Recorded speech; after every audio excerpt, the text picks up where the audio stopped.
Masechet Betza Daf Lamed. On commence à nouveau Perek Hamevi, tout en bas de Daf Tertet. La Mishnah nous dit comme ça.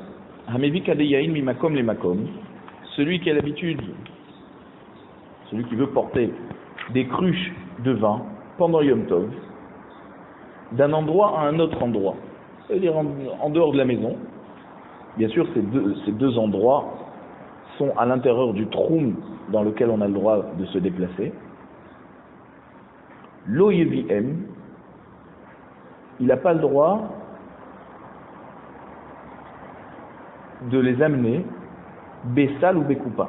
Donc il n'a pas le droit de mettre 3-4 cruches dans un panier et de les porter comme ça, ou dans une boîte. Pourquoi? Parce que quand ça donne l'impression aux gens qu'il est en train de porter une lourde charge, et que c'est comme l'habitude pendant le chol. Le chol, on a l'habitude de porter des choses lourdes comme ça dans la rue, mais pendant Yom Tov, c'est pas kavod Yom Tov de faire ça. Même s'il compte boire toutes ces bouteilles pendant Yom Tov. Toutes ces cruches de vin.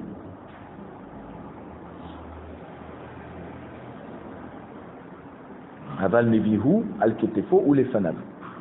Mais il a le droit de prendre une cruche ou deux sur son épaule. Au lefanav, devant lui, c'est-à-dire dans la main, en lui tenant dans les bras. Parce que là, tout le monde voit que c'est pour les Tzorech Yom Tov. Vechen amolich et atevel. Pareil pour celui qui amène la paille pour allumer son four, pour alimenter le feu qu'il y a dans son four.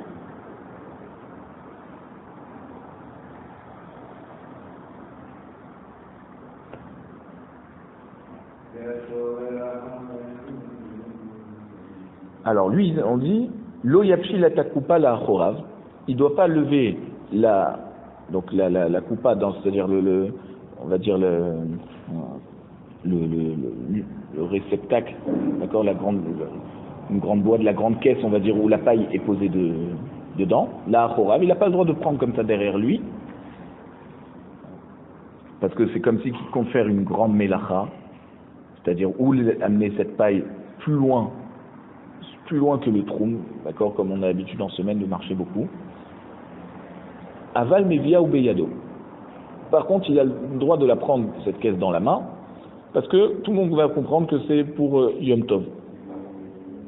On n'est pas à l'aise de se balader comme ça dans la rue avec une caisse. Quand on la met sur l'épaule derrière soi, déjà ça montre qu'on compte marcher longtemps avec. Et la Mishnah continue, où dit Umatrilin be'aremat atevel. Donc on a le droit de commencer à prendre de la paille d'une nouvelle meule de foin, même que, bien sûr, cette meule de foin, il ne l'a pas réservée depuis Erev Yom Tov en disant que demain je vais prendre de cette meule pour alimenter mon four. Avalo baratim chez Bamukse. Par contre, on n'a pas le droit de commencer à prendre des bois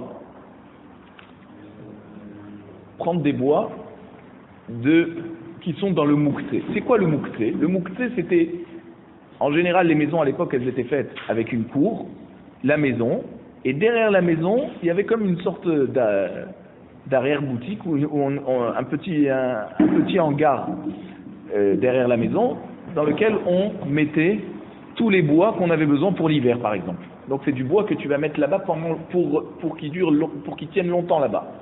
Tu ne comptes pas l'utiliser. Donc, comme il est dans le mouktsé, d'accord, qui est derrière la maison, alors ça montre que lorsque que tu l'as mis là-bas, tu comptais t'en décharger pour longtemps. Et donc tu ne peux pas venir pendant Yom Tov et commencer à prendre du bois de cet endroit. Si tu as besoin de bois, il faut que tu le réserves déjà depuis Erev Yom Tov. Par contre, pour la meule de foin, même si tu commences à en utiliser pendant le jour de Yom Tov et que tu ne l'avais pas réservé Erev Yom Tov, ça oui tu peux. Je vais expliquer pourquoi. Une meule de foin, en fait, on la laisse pas de manière définitive dans un endroit. Ça bouge tout le temps le foin, un peu à droite, un peu à gauche, des fois pour tel animal, des fois pour telle ferme. Alors que le bois qui est derrière la maison, c'est vraiment pour longtemps. Nagmara nous dit comme ça. Tana, im yefshar les chanot. Si tu ne peux pas changer, d'accord, tu ne peux pas porter de manière différente que ce que tu as l'habitude de porter pendant le chol. C'est-à-dire, par exemple, tu as beaucoup d'invités chez toi à la maison. C'est vrai qu'en semaine, tu as l'habitude de porter un carton avec 6 bouteilles. D'accord? Là, tu vas prendre 6 cruches de vin. Et là, tu as beaucoup d'invités à la maison, tu sais très bien que pour ce repas, déjà, vous allez prendre ces 6 bouteilles. Pour pas qu'ils aient besoin d'attendre, d'accord, que tu ailles à chaque fois chercher une bouteille, c'est pas cavote pour les invités. Là, moutard, là, tu as le droit, même sans faire de chinouille, dans un panier, de prendre toutes ces bouteilles. Askin Rabba Ben Chosa. Et donc, comme on a parlé jusqu'à maintenant de la manière de se comporter pendant Yom Tov qui doit être différente dans la manière qu'on porte des choses, même si c'est des choses qui sont permis d'être utilisées, il faut ne pas se charger trop. Alors, Rabba Mechosa, il a fait une takana pour que ceux qui portent les cruches de vin, les tonneaux de vin, pendant Yom Tov, ils doivent le porter de manière différente. Des darou bedou haka. Alors, c'est quoi la takana? Il a dit comme ça. Ceux qui portent des charges qu'une personne de moyenne, une personne lambda, elle a la possibilité de porter sur son épaule avec, avec beaucoup d'efforts. Par exemple, un tonneau ou un sac plein de fruits. Alors, quand on veut le prendre pendant Yom Tov, l'hydrou beragla. Ça veut dire quoi? Il faut le porter, d'accord, ce panier avec tous ces fruits ou ce tonneau de vin, avec un ragla. C'est quoi un ragla? C'est un bois qui est divisé en deux.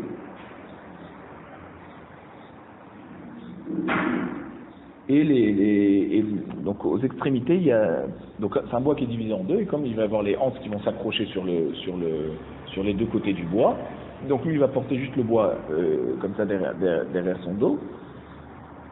Comme par exemple les marins en général, ils ont l'habitude de prendre des sacs de sel avec ce sort de bâton. Et bien sûr, du fait que le bâton il est apparemment long, on peut se permettre de porter quelque chose de plus lourd. Le poids est réparti sur la longueur du bois. Donc ça nous permet de porter quelque chose de plus lourd. Alors il dit, voilà, si tu veux porter des choses lourdes, porte-les avec ce bâton, de manière à ce que, quand on te voit marcher avec, on sait que tu as fait un chinouille et que tu ne veux pas trop te fatiguer, parce que c'est le but pendant Yom Tov. Des darou beragla, l'hydrou beagra. Donc, ce qu'on a l'habitude de porter avec ce bâton, même en semaine, alors pendant Yom Tov, il faut faire un chinouille, l'hydrou beagra. Il faut le transporter avec un bâton qui est posé sur les épaules de deux personnes. Ça, c'est plus facile de porter à deux qu'à une personne. C'est-à-dire même le bâton qui servait à répartir le poids, c'est quand même sur l'épaule d'une personne dans Ragla. Alors que dans Agra, c'est deux personnes, donc c'est déjà plus facile. Des Daroubé Agra, quelque chose qu'on a l'habitude de porter avec un bâton qui relie deux épaules de deux personnes. L'hydroubé Arpa. Il faut porter avec Arpa, c'est une sorte de bâton qu'on attrape à la main. Et alors, même que ça ne va pas rendre plus facile de porter, mais en tout cas, c'est déjà un changement de ce qu'on a l'habitude de porter pendant le rôle. Des daroubé arpa, ce qu'on a l'habitude de porter avec un bâton à la main, donc ça veut dire c'est quoi? Agra c'était sur l'épaule de deux personnes, arpa c'est sur les mains de deux personnes. D'accord? Nifrod soudara il avait. Alors si c'est quelque chose qu'on a l'habitude de porter avec un bâton qui relie deux mains de deux personnes, là il faudrait mettre un foulard dessus. D'accord? C'est-à-dire, si c'est une ravite qu'on est en train de porter, d'accord, un tonneau, alors il faudrait mettre un foulard dessus pour couvrir la charge. Et là, ça montre déjà dans la rue qu'on est en train de faire un chili. Et pareil, veim lo efshar, et si c'est pas possible de faire de changement, charré. Ça veut dire, c'est quoi? S'il n'a pas de foulard à disposition pour poser sur le ravite, alors il peut prendre comme ça sans recouvrir. Des amarmar, im yefshar lishanot muta, comme c'est écrit dans la Braïta, sur laquelle on a commencé la Gemara, si c'est pas possible de changer, eh ben c'est permis sans faire de chimie. D'accord? Amarli Rav Hanan bar Rava les Ravashi. Alors Rav Hanan, le fils de Rava, il dit à Ravashi, Amou Rabbanan, Chachamim ont enseigné à propos à propos de ce qu'on a le droit de porter pendant Yom Tov. Kama de efshar leshanouye, meshaninam beyom hatava. Sous ce qu'on a la possibilité de changer pendant Yom Tov, alors il faut le faire.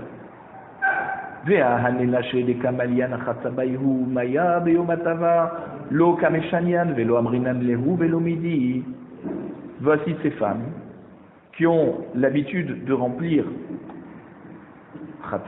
c'est une cruche d'eau du fleuve Beyomatava pendant Yom Tov, et personne ne leur a rien dit lorsqu'on les voit qu'elles ramènent l'eau à la maison sans faire de chinouille. Donc pourquoi on leur demande pas de faire un chinouille? Tu me dis, tout ce qu'on peut faire de changement, il faut faire de chinouille. Ouais, tout chinouille qu'on peut faire, pendant le temps, il faut marquer le coup. Eh ben, d'abord, commence par dire aux femmes qui ont l'habitude de puiser de l'eau au fleuve, qu'elles portent la cruche différemment. Or, tu lui as rien dit. Amarlé, Mishum Delo Efsha. Ravashi lui a répondu, on ne peut rien leur dire à ces femmes, parce qu'elles ne peuvent pas faire de chinouille. Pourquoi? Echile Agad. Comment tu veux qu'elles fassent de chinouille? Des malia behatzba rabba, temalé behatzba zuta. Tu veux me dire que quoi? Si une femme elle a l'habitude de remplir une grande cruche, d'accord? Tu vas lui dire pendant Yom Tov de remplir une petite cruche, juste pour faire de changement. Kamapsha behilucha. À cause du fait que tu vas lui demander de faire un changement, de prendre une petite cruche, elle va devoir faire plus d'aller-retour. Et donc elle va plus se fatiguer.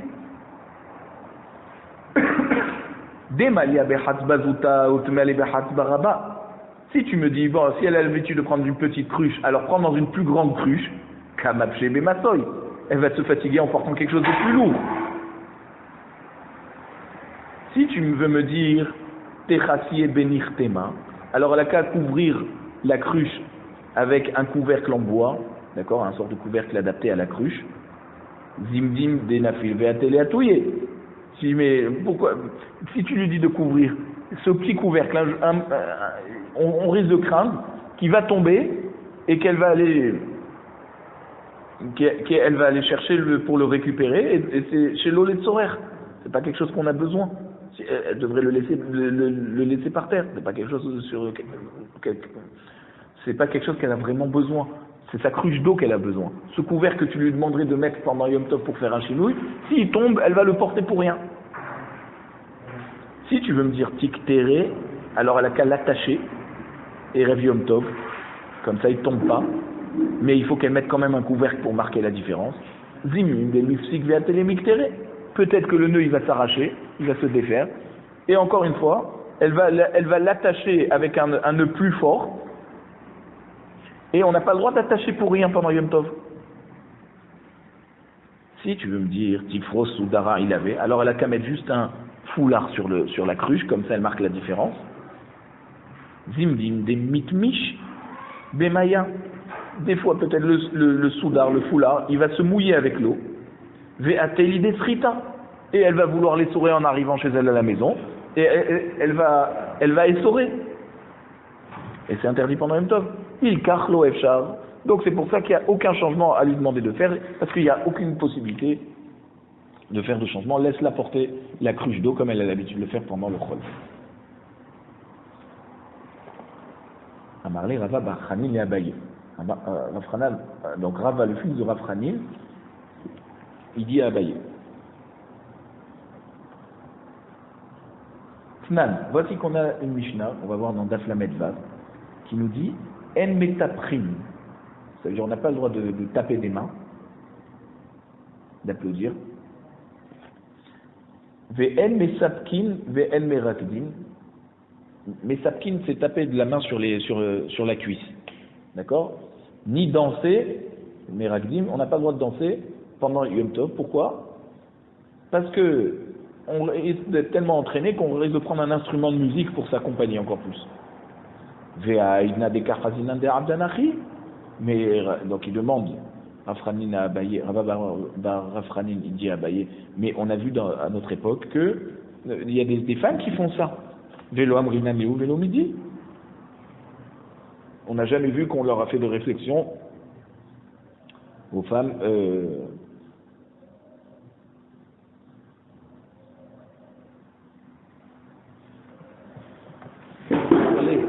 Abaye répond à Rava bar Rafranim. Veni ta'mer. Et d'après toi, pourquoi on ne fait pas la réflexion aux femmes qui tapent des mains ou qui dansent?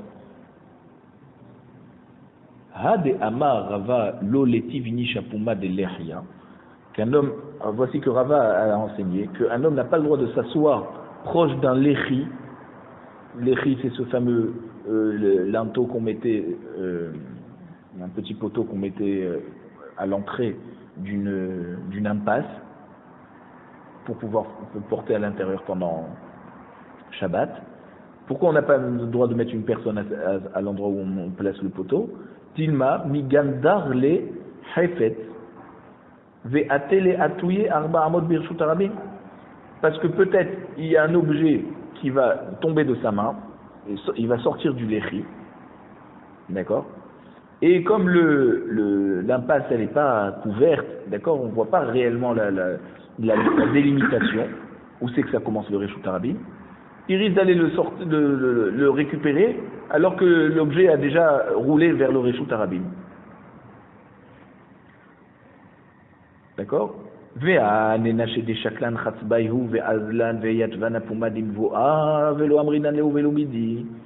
Abaye, il demande à Rava bar Rafranim, il dit, dis-moi, d'après toi, regarde, il y a aussi un cas où il y a des femmes qui ont l'habitude de porter leur cruche d'eau et elles s'assoient à l'entrée du Mavoy, à l'entrée de l'impasse où il y a le lechi, et personne ne leur a rien dit, personne ne leur a dit, ah, peut-être la cruche elle va vous tomber des mains et que vous allez porter dans le Reshut Harabim. Donc la Gemara répond, pourquoi on leur dit rien? Et là, Hanach lahem le Israël, laisse les Bnei Israël avec cet interdit qui se sont habitués. Mutav sheyu shogegin velo yu mezidin. D'accord? Parce que vaut mieux que tu leur fasses pas de reproches, parce que tant que tu leur fais pas de reproches, maximum, s'ils auront transgressé, ils seront shogeg. Alors que si tu leur fais le reproche et qu'ils vont quand même transgresser parce qu'ils ont par réflexe, ils ont l'habitude depuis toujours, et là ils vont être mézides. Achanami. Ici, pareil. Toi, tu m'as posé la question, pourquoi les femmes qui frappent des mains, d'accord, qui applaudissent et qui dansent, on leur dit rien parce que on ne dit pas qu'on craint qu'elles vont prendre un instrument de musique. C'est vrai que il y en a qui expliquent que, en fait, le Toldos Yaakov, il explique que les femmes, la majorité, elles ne savent pas jouer un instrument de musique. Donc il y aurait moins à craindre des femmes. Mais en tout cas, on leur a rien dit. Donc laisse les femmes frapper les mains, d'accord, applaudir pendant Yom Tov. D'accord, vaut mieux qu'elles soient shogeg. Maximum, si elles risquaient de prendre un instrument, maximum, ça serait béshogeg. Alors que si tu leur interdis et qu'elles vont savoir que c'est interdit et que par l'entraînement de la joie, elles risquent de prendre quand même un instrument, là elles vont être mézides. D'accord? Quand c'est qu'on ne reproche pas, d'accord, on ne prévient pas que c'est interdit, on les laisse être shogeg, c'est seulement pour quelque chose de rabanan, comme danser, applaudir ou s'asseoir à l'entrée du mavoy, parce qu'on risque de faire tomber quelque chose qui va nous faire porter dans le Reshut Harabim, tout ça c'est des rabanan. Mais si on voit que des femmes sont en train de transgresser, ou des femmes ou des hommes sont en train de transgresser un din minatora, on n'a pas le droit de dire non, laisse-les être shogeg. Non, si c'est minatora, il faut leur dire. La Gemara dit Velohi, Loshna bidoraita ve Loshna bidrabanan. Il dit Lo amrina leu velo midi. Il te dit quoi, tu sais très bien que finalement il y a même des cas où même midéoraita sur des issour midéoraita, pas seulement issour midrabanan, on leur dit rien pour les laisser shogeg et pas être mézides. Comment? Deha tosefet yom akipurin deoraitahu. Tosefet yom akipurin, ça veut dire commencer le jeûne de Yom Kippour alors qu'il fait encore jour. On commence pas le jeûne de Kippour à la tombée de la nuit après que Tzata Kochavim, comme par exemple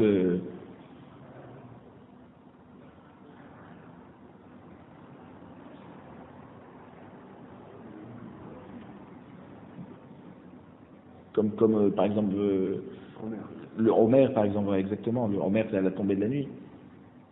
Mais Tosefet Yom Kippourim, on le commence déjà Miberodium, Deoraitaou. Et parce que c'est Minatora, on a vu dans Masechet Yoma d'Apé Aleph, c'est écrit Ve'inni temet nafshoterem, betish'a la chodesh ba'erev. Ça veut dire que le jeûne, il commence déjà dans betish'a. Et ba'erev, pourtant ba'erev, ça laisserait comprendre que c'est à la tombée de la nuit. Alors c'est le 9 ou à la tombée de la nuit du 10. Et donc Rachamim, ils nous ont dit, de là on apprend que non, Minatora, il faut commencer Mi-Berodium. Pourtant on voit des femmes qui continuent à manger et boire jusqu'à la tombée de la nuit. Elles ne commencent pas à faire le jeûne Mi-Berodium. Vélo Amrina Leomi le midi. Et on leur a rien dit. Pourtant tu vois que là c'est Minatora. Donc c'est pour ça que de là tu vois que des fois, même sur un din Minatora,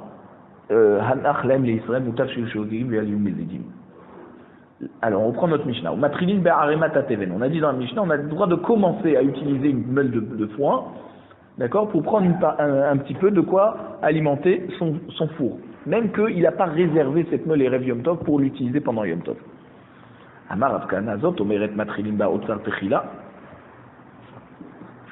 Donc Rav Kahana, il dit donc de ce Tana, on comprend qu'on a le droit de commencer à utiliser quelque chose qui se trouve dans un hangar pour longtemps, même que la première utilisation va se faire pendant Yom Tov et que tu ne t'es pas préparé à utiliser ça pendant Yom Tov. Tu n'as pas réservé Rev Yom Tov en disant voilà, demain je vais utiliser de ce hangar. Mani, qui est le Tana qui enseigne ça? Ça veut dire quoi? Qui est le Tana qui pense que c'est pas grave de commencer par quelque chose ça veut dire de commencer à utiliser quelque chose que tu as entreposé, et qu'en général quand tu entreposes c'est pour une longue période. Rabbi Shimon, c'est Rabbi Shimon, délète les mouktsé, parce que Rabbi Shimon il pense pas qu'il y a mouktsé. Et donc même si tu entreposes pour du long terme, eh ben c'est pas que tu as été maxé d'un taux. Du moment où tu en as envie, tu as le droit à n'importe quel moment d'en prendre.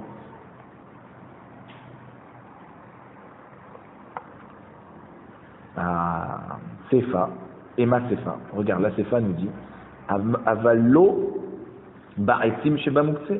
Tu n'as pas le droit de commencer à utiliser des bois qui sont dans le Moukse, cette fameuse cette fameuse arrière boutique derrière la maison, d'accord, ce petit marsan où tu entreposes du bois qui va te servir à chauffer ta maison pendant tout l'hiver. Tu n'as pas le droit de commencer à prendre du bois de là-bas, parce qu'en général, quand tu poses le bois, c'est pour très longtemps. Donc tu vois très bien qu'il y a Moukse. Qu'est-ce que tu me dis que notre Mishnah parle de Rabbi Shimon? Le Tana de notre Mishnah, il est en accord avec Rabbi Shimon, ou c'est lui-même Rabbi Shimon? Non. Atan les Rabbi Ouda de Hit les Moukse. Alors on explique que le din de la Sefa, il est venu simplement exprimer l'avis de Rabbi Ouda qui pense qu'il y a Moukse. Alors quoi? La Recha et la Sefa, c'est contradictoire? La Recha à Rabbi Shimon et la Sefa à Rabbi Yehuda? Dagmar répond Acha be'arze ve'ashouché askinam. D'accord? Il dit finalement notre Mishnah, toute la Mishnah elle est comme Rabbi Shimon, qu'il n'y a pas de mouxé. Alors pourquoi on n'a pas le droit d'utiliser le bois qui est derrière la maison, qu'on a entreposé pour tout l'hiver? Be'arze ve'ashouché askinam. Alors on parle dans notre Mishnah, ça n'a rien à voir, donc la Sefa n'a rien à voir avec la marloquette Rabbi Yehuda et Rabbi Shimon à propos de Moukse. On parle de Arze ve'ashouché. C'est quoi Arze ve'ashouché? C'est deux sortes de bois du Erez, d'accord, du cèdre. Et Ashouar c'est un Erez, c'est un cèdre Nekeva, comme ça il dit. Et c'est quoi? C'est du bois qui coûte très cher, et qui est en général réservé pour construire. Des mouktsé mehamatris ronkis. Pourquoi tu l'entreposes derrière ta maison? D'accord? Au cas où un jour tu veux agrandir ta maison pour construire quelque chose, tu vas l'utiliser. Donc c'est pas pour brûler. Tu vas pas utiliser ce bois pour brûler d'accord, pour utiliser pour ton chauffage. C'est du bois très cher. C'est pour ça que la Mishnah te dit, tu n'as pas le droit de commencer à utiliser ça. C'est lourd Rabbi Shimon modé. Même Rabbi Shimon, il est modé que Moukse Mechamatris Ronkis. D'accord? Par contre, du bois normal ou une meule de paille, alors là, d'après Rabbi Shimon, il n'y aura pas de mouktsé, tu pourras utiliser, tu auras le droit d'utiliser ça, de commencer à utiliser ça pendant Yom Tov. Ika de Matnela à Sefa. Il y en a un qui explique le diouk de Rav Kahana directement sur la Sefa. C'est-à-dire, on a dit Avalo Ba'aitim chez Bamoukse. Ouais, on n'utilise pas le bois qui est derrière la maison. Amar Rav Kahana Zot Omeret et Matrin Baotsar Trila. Donc de ce là tu vois qu'on ne commence pas à utiliser pendant Yom Tov quelque chose qu'on a entreposé dans un hangar. Mani, qui c'est qui dit ça? Rabbi Udahi, il a pensé, donc c'est toute la Mishnah qui est comme Rabbi Uda, Deit Lemukse. Ah, Ima Recha Matrin Bare Matateven. Comment tu vas t'arranger avec la Recha qui te dit que tu as le droit de commencer à utiliser de la paille, d'accord, une meule de foin, alors que tu n'avais pas prévu Erev Yom Tov? Ata les Rabbi Shimon, Deit Lemukse.